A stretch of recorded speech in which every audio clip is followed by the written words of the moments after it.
Ini jadi kalau coba saya jawab dari yang Bu, mohon maaf tadi Bu siapa ya yang di Jambi tadi Pak? Herawati.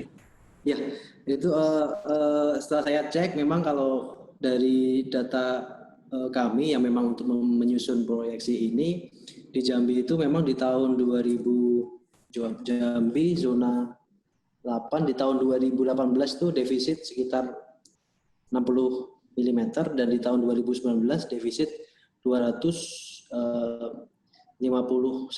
mm. Jadi cukup tinggi juga. Jadi kalau untuk bagaimana dampaknya terhadap produksi di tempat ibu terkait dalam hal ini juga komposisi umur yang ada, mungkin ibu bisa mengacu ke hasil penelitian PPKS itu di sini di slide ini nanti bisa ibu bisa lihat. Sebentar. Ini yang saya lingkari, ada 2 tabel yang di atas dan di bawah. Kalau misalnya yang tersedia hanya data defisit air, bisa Ibu acu bagaimana untuk masing-masing umur tanaman 3-4 tahun, 5-15 tahun, dan juga 16-25 tahun. Dan dari sini mungkin Ibu bisa lihat persen penurunannya ketika dikumulasikan dalam satu produksi kebun seperti apa. Jadi kalau secara garis besar mungkin Ibu akan mengalami penurunan sekitar mungkin 10% lah Bu. 10-15%. Tergantung dari tadi komposisi umurnya kan kami belum tahu secara detailnya seperti apa. Oke, terus yang kedua dari Pak Joko, cuaca dan produksi ketika tempat cuacanya bagus, cuaca dan pupuk. Cuacanya bagus, pupuknya nggak ada. Kemudian di satu sisi lain pupuknya ada, cuacanya nggak ada. Itu memang kami coba, memang ini masih penelitian kami juga Pak, dan dari hasil sementara memang terlihat yang lebih dominan itu memang cuacanya Pak. Memang curah hujannya yang dominan. Karena pupuk pun kalau misalnya nggak ada air untuk melarutkan unsur hara dan bisa diambil tanaman akan percuma. Jadi dari hasil sementara kami memang faktor pemberatnya itu lebih dominan di curah hujan terutama sebagai sumber air utama seperti itu. Terus yang kaitannya dengan tadi kalau misalnya sudah kering sekarang ini kita nggak bisa ngapa-ngapain lagi. Mungkin sedikit izin untuk mengulang tadi Pak penyampaian kami di depan. Bahwa memang benar kalau untuk 2 tahun itu 2 tahun sebelumnya itu akan mempengaruhi jumlah tandan Pak. Tapi kita tidak boleh melupakan bahwa dalam jangka pendek ada juga tandan yang harus kita pertahankan.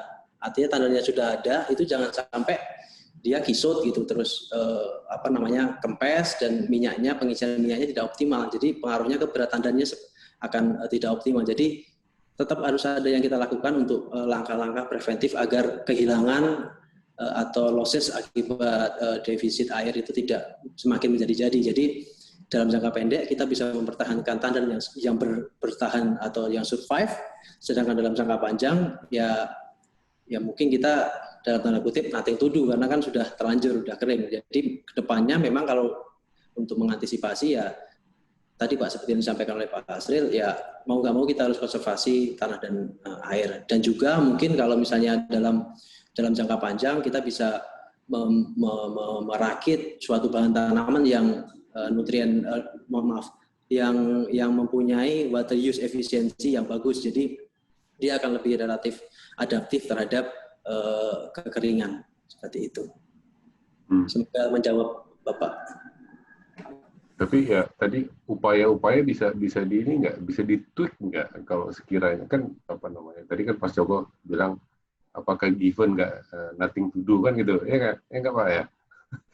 Apakah bisa diperbaiki dikit gitu supaya tetap optimum gitu? Mungkin nanti Pak Asri juga akan menambahkan Pak, karena kami pernah penelitian di Lampung itu sangat lebih ekstrim dibandingkan Sumatera Selatan. Itu memang dengan adanya perlakuan tadi disebut oleh Pak Asril, RORA, kemudian guludan, kemudian parit buntu, itu memang bisa menyelamatkan produksi sekitar 1,5-3%, Pak. Ya lumayan lah daripada tidak ada sama sekali. Gitu. Tapi mungkin itu efektivitas dan efisiensinya pun tergantung dari kondisi kebun juga sih seperti apa. Tapi itu dari kasus kami, dari studi empiris itu terlihat memang ya bisa Pak, dari yang kami lakukan itu bisa saving sekitar 3% losses dari produksi bisa kita simpan. Artinya kita bisa selamatkan lah 3% itu. Ini masih lumayan lah Pak. Gitu. Atau kalau sebelum Pak Asril ya, tadi kan Pak Asril menyinggung soal air, konservasi air itu. Saya itu sedikit kurang Pak Asril, bukan kurang percaya, tapi tadi yang dibilang kalau memang 1% itu investasinya itu luar biasa itu, ya. Jadi efektivitasnya itu menurut saya sih perlu diteliti lebih lanjut ya. On the other hand, yang pasti investasinya gede banget itu, yang namanya RORA, yang namanya apa itu. Nah, ini yang belum ketemu. Apalagi irigasi itu mesti, makanya saya itu pengen dengar kalau ada studi, ada riset gitu ya. Saya itu pernah mencoba mendatangkan peneliti atau ahli untuk dulu istilahnya memanen hujan gitu ya. Tapi ternyata it doesn't work juga, nggak bisa. Kecuali memang kalau ada cerita yang sukses gitu ya, gimana soal mengkonserv air ini atau gimana Pak Asril? Terima kasih. Izin bicara Pak Togar. Ya. Boleh. Oke, ya selamat kenal ini dengan Pak Ipul, kemudian Pak Joko begitu ya. Saya mohon maaf karena saya tadi on the way, jadi ada trouble lalu lintas, jadi agak terlambat saya online. Saya mohon maaf. Tapi menyimak yang terakhir ini diskusi begitu ya. Memang betul yang dikatakan oleh Pak Joko bahwa konservasi air pada saat musim kemarau dalam rangka menjaga produktiviti TBS ini memang repot Pak. Kita sudah coba melakukan dam plot. Jadi saya menyiram, kan konsumsi itu saya kasih melalui RORA itu 300 liter Pak, per 3 hari per pokok Pak. Sampai air rawa kita di dalam kampus Unsri itu babak belur kering, bikin sumur. Ternyata recovery kelapa sawit kita yang umur 15 tahun dari Marihat itu ternyata masih tetap loss, Pak. Kita bandingkan dengan data-data sebelumnya. Karena pada saat itu kita kekurangan water deficit kita selama 4 bulan, Pak. Jadi memang kata Pak Joko tadi memang mahal biayanya, Pak. Kita pernah merasakan untuk riset saja babak belur, apalagi dalam skala besar. Kemudian Pak Ipul, saya menarik tadi yang Bapak jelaskan, memang ke depan ini upaya kita harus kompleks tadi disinggung ya. Salah satunya adalah paritas yang kuat ya, yang bisa punya recovery yang kuat. Tapi itu jangka panjang, Pak. Apakah Pak Ipul punya pengalaman tentang manajemen, Pak? Tajuk begitu ya. Manajemen tajuk menjelang musim kemarau ini berbagi pengalaman.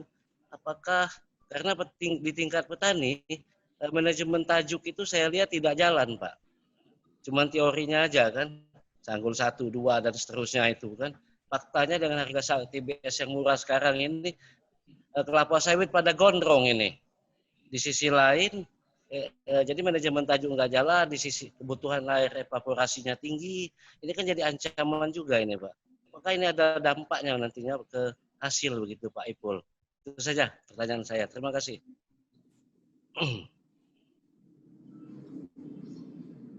Pak Asril mau nambahkan lagi Pak?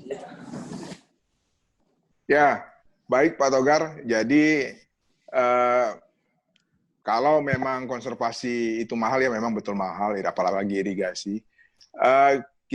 Setiap lokasi yang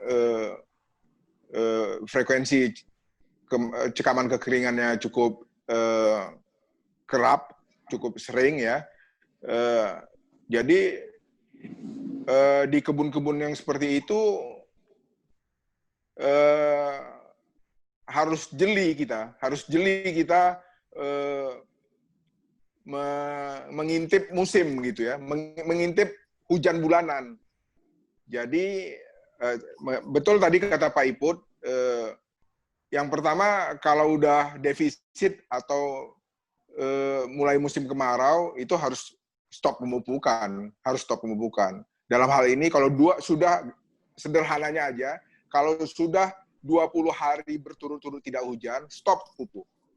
Kemudian nanti pada hujan cukup, ya, bulan hujan cukup atau 100 sampai 200 mm per bulan atau lebih singkat lagi adalah 50 mm per 10 hari, tanah sudah basah-basah, itu harus pupuk.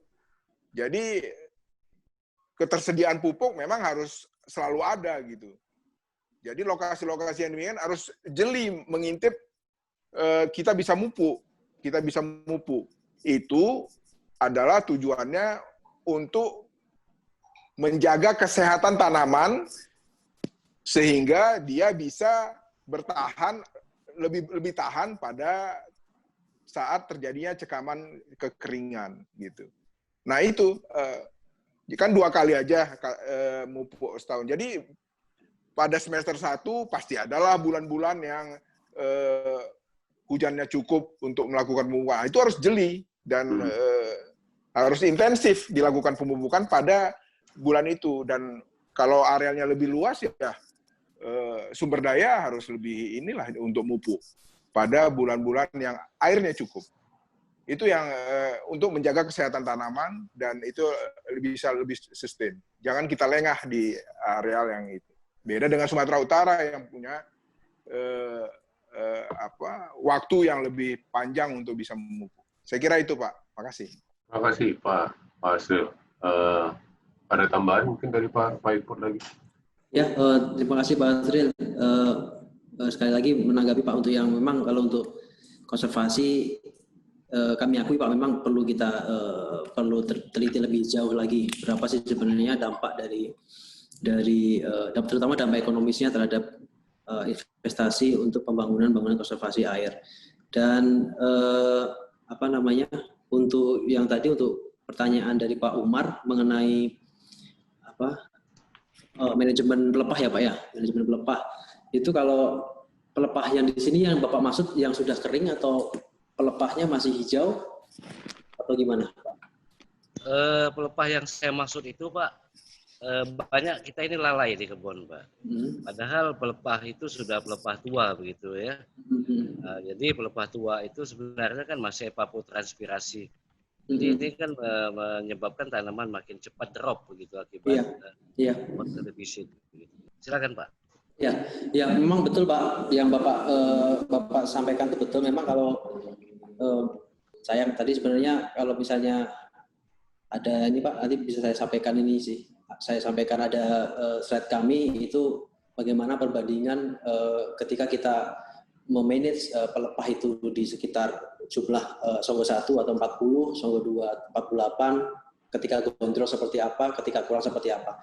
Tetapi kalau dari sekilas ya Pak, sekilas itu dari hasil kajian kami memang kalau yang optimal tetap memang di Songgo 2 dan di Songgo 1 Pak. Gitu. Tapi kalau misalnya disuruh milih antara gondrong atau gundul, memang lebih baik agak gondrong dibandingkan gundul. Gitu Pak. Jadi memang betul memang dia akan memengaruhi laju evapotranspirasi dari tanaman karena makin banyak daun tentunya dia akan makin banyak perbedaan water potensial, artinya implikasinya adalah akan makin banyak lagi air yang dibutuhkan untuk menghidupi tadi daun-daun tadi seperti itu. Oke. Ya. Oke, terima kasih tanggapannya. Ada teman-teman yang lain yang ingin bertanya seputar produksi dan cuaca dan lain-lain. Lagi-lagi mungkin teman-teman yang dari sektor finansial kalau punya pertanyaan. Saya lihat tadi ini ada Hans masih, Sandi tadi masih ada juga, ya masih ada. Atau yang lain para Bapak Ibu dari perguruan tinggi ingin menambahkan atau